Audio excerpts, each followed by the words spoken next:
Wanna go? Wow. What? Wanna go? What the fuck?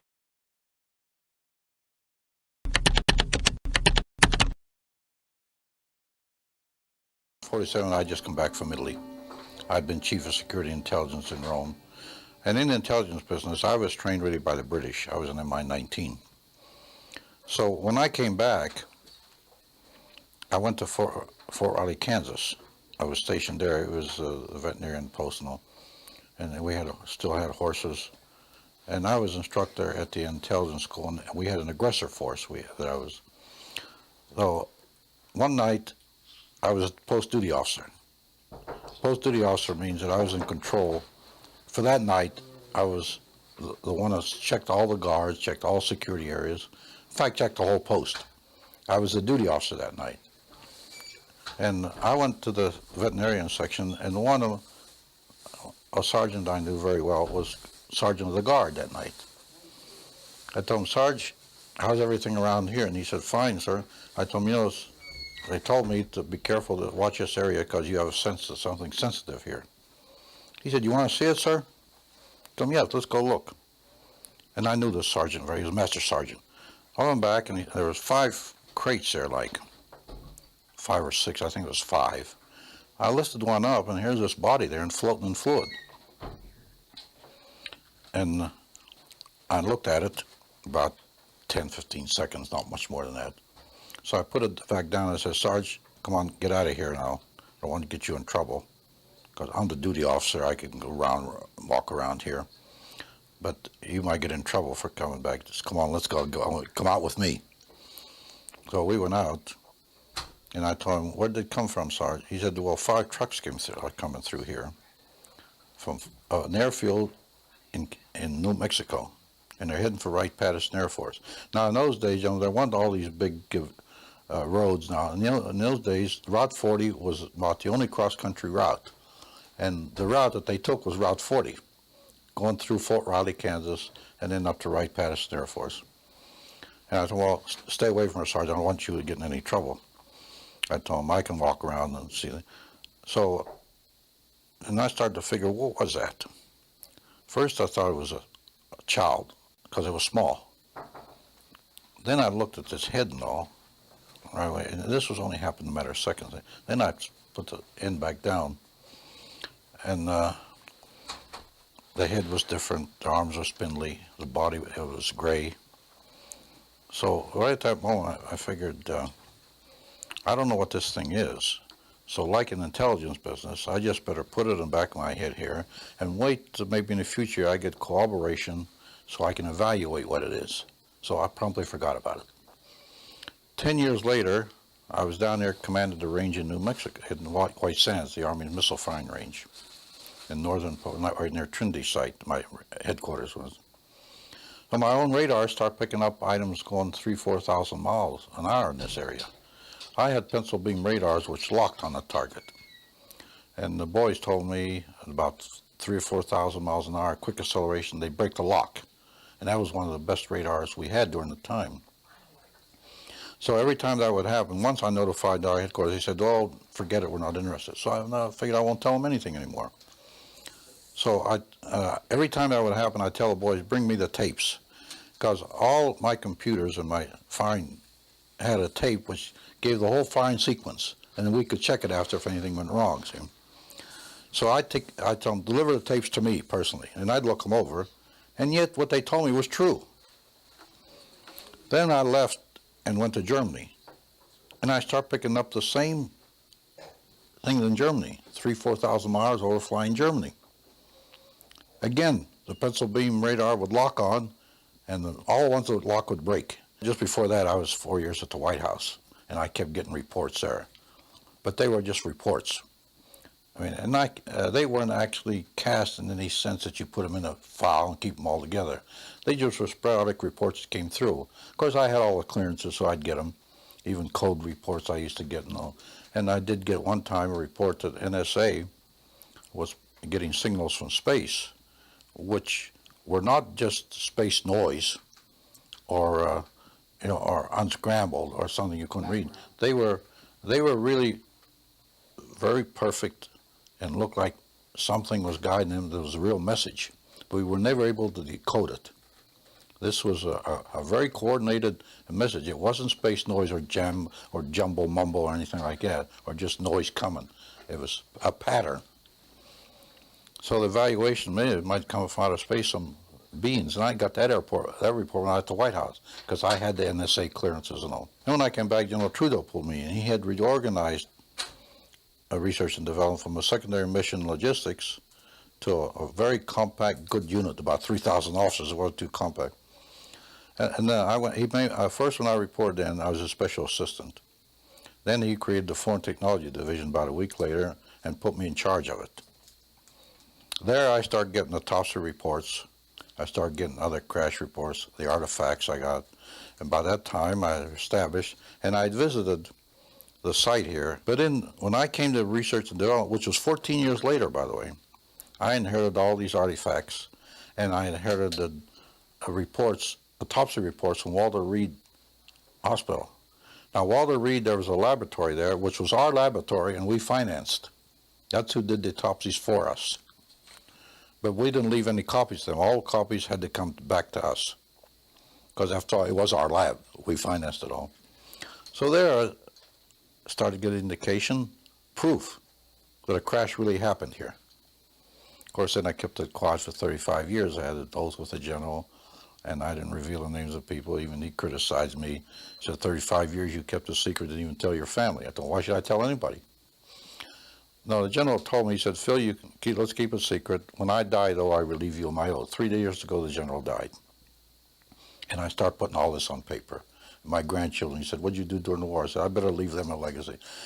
Really, I had no intention of ever writing a book, being in the military like that. But finally it evolved and gradually moved up. I started to write, and it evolved into this finally. So that's the background, my background, and as I say, I had the evidence that a crash did happen here. And where did it happen? The site that I went to the other day was CNN. Because that's the one, I've been to that site now, that's the 5th time I've been there. The one I saw was at one of the air bases. Yeah, I'm not going to say where it was, but it was there. And that was it. I didn't go in it. And I say that I had a lot of information on what was inside. There was nothing I could gain by going inside and looking at it. I had the drawings, how it looked inside. I had what was in there. And really, to go in, it'd have been curiosity. And in those days, I didn't have the time for your curiosity. Wooler Smith is really the man that first put in my mind when nuclear binding coming apart on things. And he was a magnetic, really, he was a genius, and the Canadian government really treated him bad. And then I was supposed to go to his laboratory visiting because the general told me when it was on. The general told him, Smith, he said, you and the colonel have a lot to talk about. I'll let the colonel come up and visit you at your lab on Mayber on Lake Ontario. Well, I put it off. In 1962, I decided to go up. I called up, and they told me Mr. Smith died of cancer, and I never really got to go to his laboratory. But he gave us a piece of metal that he took from a flying saucer. You exchanged, didn't you? We exchanged, and he brought ours back later. I was going to ask you one last thing. If you only had a moment to speak in open congressional hearings to discuss what happened 50 years ago, what would you say? I say it happened, and I'd add on to that. Give us information to the young people of the world in this country. They want to hear it. They want it. Give it to them. Don't hide it and tell lies and make stories. They're not stupid. They're not young men that'll panic. In fact, my own nephew was a research director of DACO Corporation. He tells me, he says, Uncle Phil, why don't they tell us the truth? We're not going to panic and pull our hair out. And one good example of this, which I always tell, to prove this point, that the young people will want it and they're not going to panic, they want to hear this. And that's one of the reasons I wrote this. Even my own grandchildren now will see it. And I always prove it this way. I commanded a battalion of 1,500 men, combat battalion. Average age of my soldiers was 19 and a half years old. I told my exec one day, my God, Maine, we're sending babies into battle. And these kids, They fought the greatest armies in the world. They didn't run. They didn't panic. They stood there and fought. And why do you think they'll panic? They wanted this information. They deserve it. It's their information. It doesn't belong to the Army or the Department of Defense. It's theirs. If it's classified, take the classification off and give it to them. Who's covering it up now? I mean, is there any one organization? Look, I always say this. Now, here's what I say. The government is so big and so vast that if you leave it alone, it'll cover itself up. When I testified in front of missing prisoners of war in front of Congress, the Senate, and later, not too long ago, in front of the House. And they asked me a question like this, and I told them, look, you know, it amazes me when a Scowcroft, a General Scowcroft, and a Kissinger can come up here in front of you, gentlemen, and say there's no information there. I sent it myself from Tokyo over teleconference over a 2-year period. How can I say that? And all the families were sitting there, and they wanted to hear this, see. Later on, we searched for it, we found it. It had fallen through the cracks. The politicians didn't care. They want their own little bailiwick, their own little ego, and do their own little job and get in the newspapers. If a prisoner of war missing from families, they don't care. And I brought this out when I testified. And the cover-up happens like that sometimes with nobody doing anything. It'll cover itself up and fall through the cracks, as I put it. And we never trusted CIA because in my day, Stalin gave orders to get to this information that came out of Roswell to some of his top scientists and agents. That order went out. And we knew that in the special intelligence that I was in the Pentagon, which was very closely held. KGB trying to penetrate that, but they never did. And we knew that Stalin, they send agents out all over this area here to try to get information on Roswell. And yet we stood back like fools and said it didn't exist. It was a weather balloon. They didn't think it was a weather balloon. Countries in Europe are taking this very serious. They're not like us here. They're not going to put out stories that there were dummies came out of the air or people with big heads. Those people are a little more serious about this than we are. But around here, I'm even surprised to see the reaction from these people. Because somebody like me has never been out like this, you know, and after being in the military, you don't go out and give interviews and write books and things like that. Because when we gave the information out, we gave it out and insisted they take the patents. But also we put a little bit of a requirement on there. Requirement, feed it back to us for the competitive edge of the Army. Take the patents, make all the money you want, but give it to the American people and give it to the world. The Japanese, they interviewed me, and I told them when we put the integrated circuit out, we also gave it to you. I've testified in front of 6 congressional committees.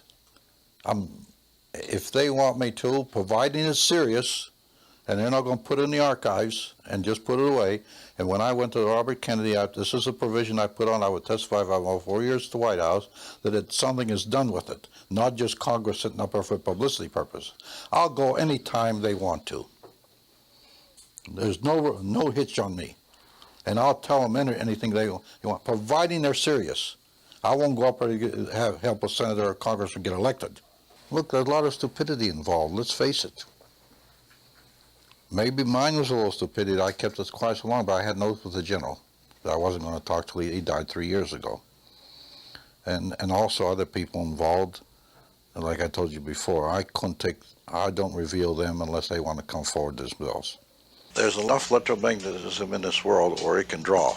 So the extraterrestrial, he's a little different. He's composed in a way of cells also, like humans are. This structure has some metallic surroundings that has to survive in space, from debris in space, which keeps striking it constantly. It'll knock holes in it. So there's a little different strength there that will last a few more years. It is really almost a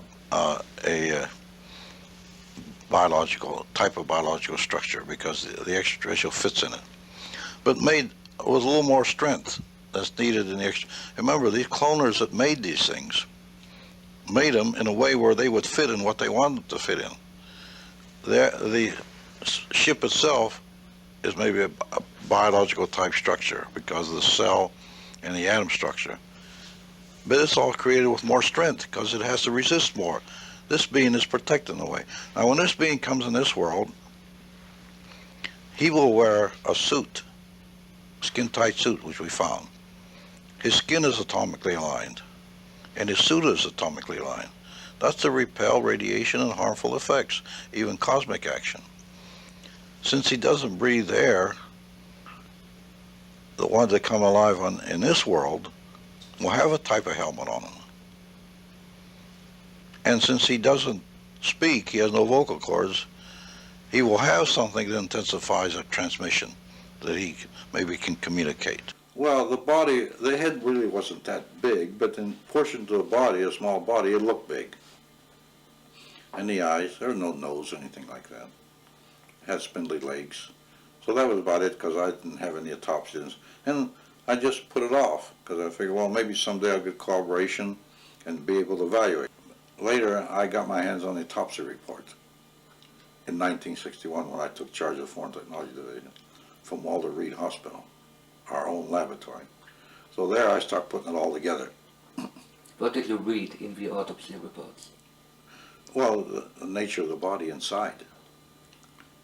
Because before that, I never knew that. They did an autopsy, and they cut it open, all the brain and all.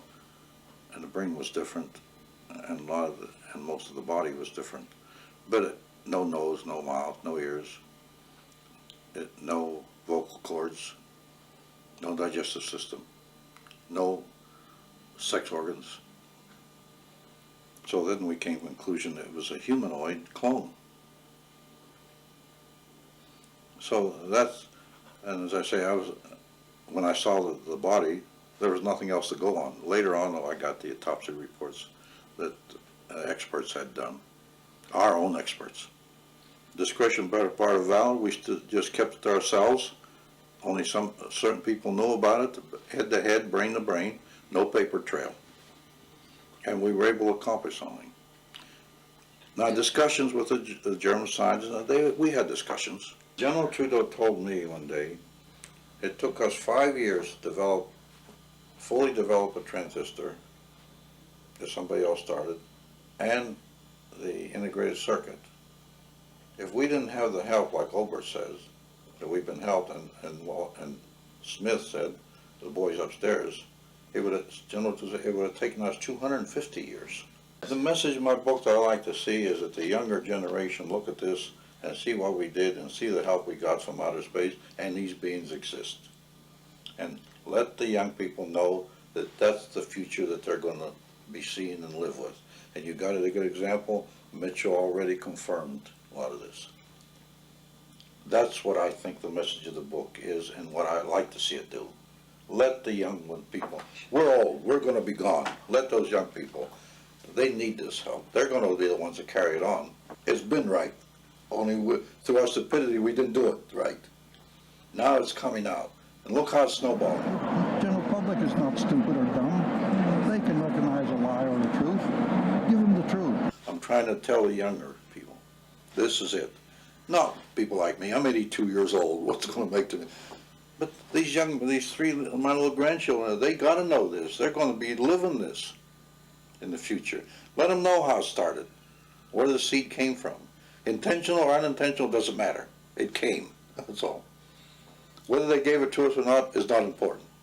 We got it. We had it. Whether they gave it to us intentionally or it was a mistake or something, that doesn't matter.